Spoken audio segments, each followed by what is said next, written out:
Hey guys, we are back for another video. Make sure y'all hit that notification bell so you are notified when we upload videos. And also, guys, if you are enjoying the content, go ahead and hit the thumbs up.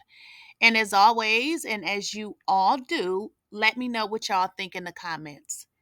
So, guys, Jeezy has released a statement with regards to the divorce between him and Jeannie Mai. And hopefully, you guys have been following the story. If not, Jeezy has filed for a divorce. And everybody was speculating as to what had went down. However, Jeezy has come out and released a statement. And we're going to get into that statement, guys. And I've been doing some research and I got some information that you don't want to miss. So the statement was released that says, weren't on the same page when it came to certain family values and expectations. This is something that was released, I would say, by PR person. However, this is their statement as to what went down, as to why they're not together. But like I stated, I have some information. I've been doing some research, and you guys don't want to miss this, okay? I need you to watch this video to the end. This brief snippet, I went and did some research, needed to find what was going on between the months that was, he filed for divorce and up into now. And this is what I found, guys. So let's get into it and we're going to come back for commentary.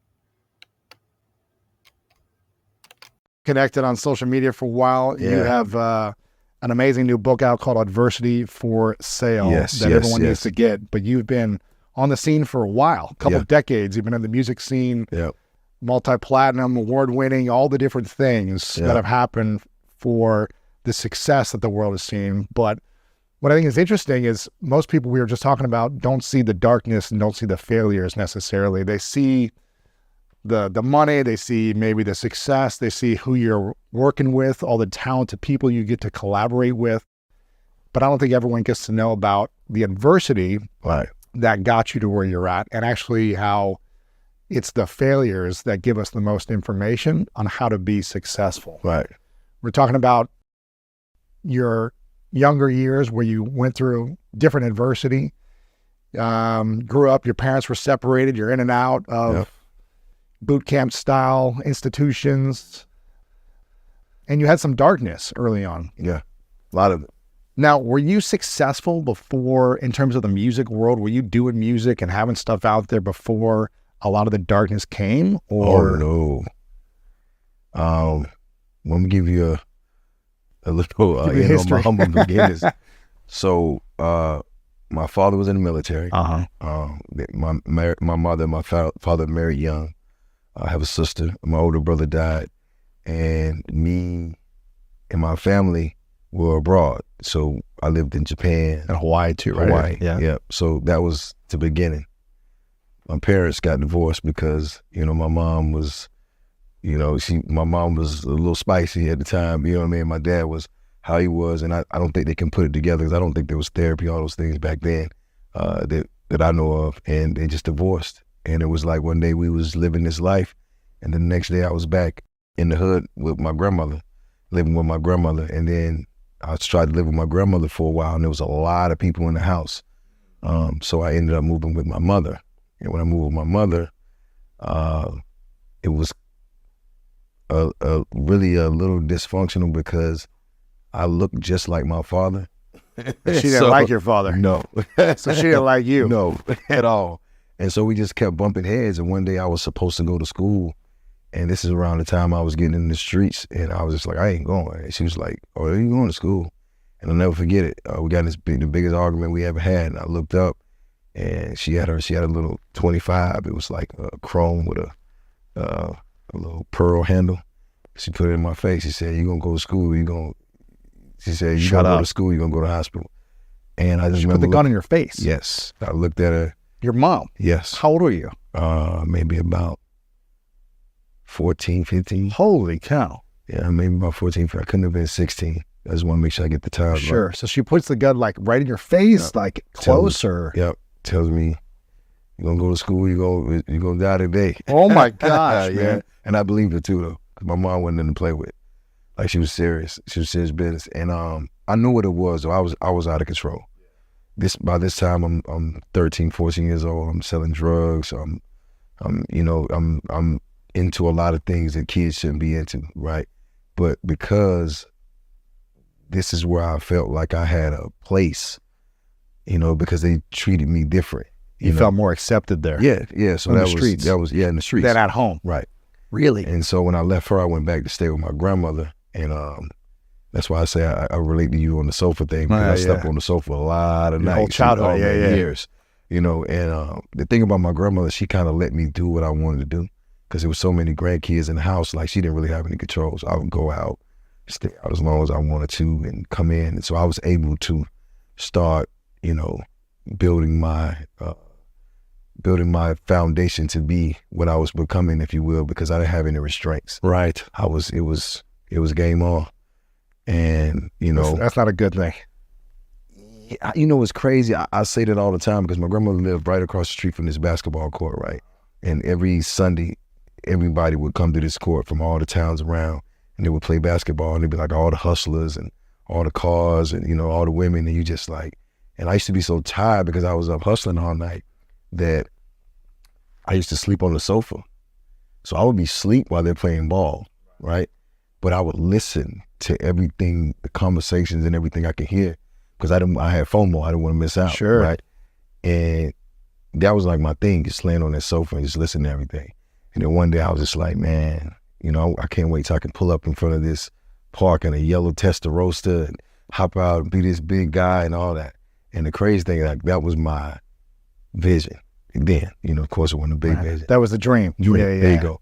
And I ended up doing that. But my grandmother passed before she got a chance to see it. So my point in case is, everything that she thought that was gonna, send me to prison and get me killed, actually gave me the foundation to be who I was. And that's why I relate when you're saying about your brother. Yeah. It's like you have to go through things to start to understand why you're here. And for me, it was like, I could do this. But it was a real game, because it's like, this ain't Pac-Man or something you playing, because if you lose, it's death or jail. Yeah, man. So now I'm picking up skills, because what do you have to have if the consequences are dire? Now I got discipline. Wow. I'm smart. I'm thinking things out. I'm problem solving. You learned this from the streets. Yeah. What were the 3 most powerful skills you learned hustling in the streets that you still use today? Oh, sure. Discipline is real. Like, it's like you can do anything in the world with discipline, and if you don't have it, the world can do anything to you. Discipline is key. The second one I was thinking would be, it's problem solving. Like, it can be chaotic. I'm the calmest person in the room, and in my head, I'm already putting together how I'm going to solve the problem, right? And the third thing would be understanding that you don't need anything to make something, right? You just got to have the drive to do it. You feel what I'm saying? It's like you don't need a product to make money, right? You just need an idea and the drive to get it across, right? Yeah. And I learned that in the streets, like, really quick, because if your personality is good and you're a good person, people will do things for you that they wouldn't do for somebody that they feel like might try to take advantage of them, rob or take something. It's almost like, I really like you. I want to help you. But could you fully trust everyone or anyone in the streets as a 16, 18-year-old kid? Well, I'm going to tell you some real. I ain't never trusted nobody in my life. Even today? No. Today you don't trust anyone? No. Not even your... Okay, guys, so let's jump into it here. So I wanted to play that video because I needed to give you guys a visual of what was occurring previous to him filing for a divorce. That interview that you just said, that was done in the beginning of August. So I'm speaking like that first week of August or maybe even July. And the reason that I'm going to give you that time frame is generally when those interviews are done, those videos have to be edited. Although it has, like, I believe, an August 7th date. I doubt that it was done on August 7th. So it would either have to be maybe the end of July or the early part of August, because keep in mind it needed to be edited. I stopped it at the end. He said he did not trust anyone. And guys, I need you to understand this. He had to be asked several times. And then finally, when the question was posed, you don't trust your wife, is when he changed it. So let me make sure you guys understand. You got to put yourself in the mind frame. If you were asked a question and you say you don't trust no one, I don't trust no one, that is exactly what this man meant. Because if I were asked that question, I would say who I trust. I would say I don't trust anyone but if you have to be asked the same question multiple times, keep in mind he was already thinking about getting a divorce. He's on a tour for his book, right? So he had to be asked several times. And then at the end, only he said yes, because the guy that was interviewing him said, "You don't trust your wife," but he had already asked him twice. And then the guy who was interviewing him, he looked like, "You don't trust your wife." So it's very important that you pay attention to that. Um, so let's jump into our next document. Okay, excuse me. This document was notarized on the 15th of June, which means Jeezy started this process on June. Okay. We know he didn't file in June, but we do know that he started the process in June. The document that you're looking at on the screen is a verification that he needed to complete prior to filing. And he started that process in June. The video that you just watched, again, that was August, early August, at the earliest, July. We also know this is what Jeannie Mai posted to her Instagram on Father's Day.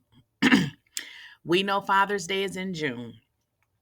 She stated, "First thing I woke up to this Father's Day was my husband making breakfast for our kids. Happy Father's Day to the man who protects us, provides for us, and whose first published book is already #1 bestseller on Amazon." And then she says, "Pre-order." So I'm just trying to paint a picture here. She didn't know about something that was going to take place, and somebody was not being honest with the relationship. Because again, I just showed you guys the document that Jeezy signed. When did he sign that document? I just told you guys. That document was signed on the 15th. Yet, if we look at the date of this post that Jeannie Mai posted on her Instagram story, which was Father's Day, and we know that date to be June the 18th.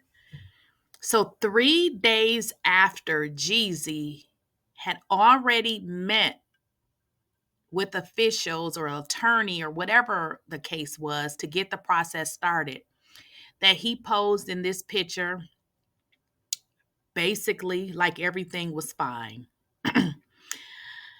In the interview that he just gave, that you guys just watched, you just watched it, he said he didn't trust anybody. Anybody. He had to be asked 2 times, and only when the interviewer asked him, "You don't trust your wife?" is when he changed, right? Obviously, he's not going to say, "I don't trust my own wife." Why would he say that? That would go viral. That would just, we all know. And from what I've learned, I actually had to go back and learn some things about Jeezy because I didn't know very much about him. He's a quiet person that likes to move in silent. So what happened? The statement that they're releasing that basically states that, what does this statement even say? Let's go back to the statement because I don't believe that. I think that this is just something that they put out because they don't want to say, or he doesn't want to say exactly what happened. We weren't on the same page when it came to certain family values and expectations. Now, generally, in any relationship, you are not going to be on the same page all the time. So, wouldn't this be a conversation? Because that's what a marriage is all about. You are not going to agree because you have different people. What actually happened, guys? We are not getting the full story here. But again, I just wanted to walk you guys back to what was occurring prior to the marriage, prior to Jeezy filing for the divorce. He didn't trust her. He said it out of his own mouth.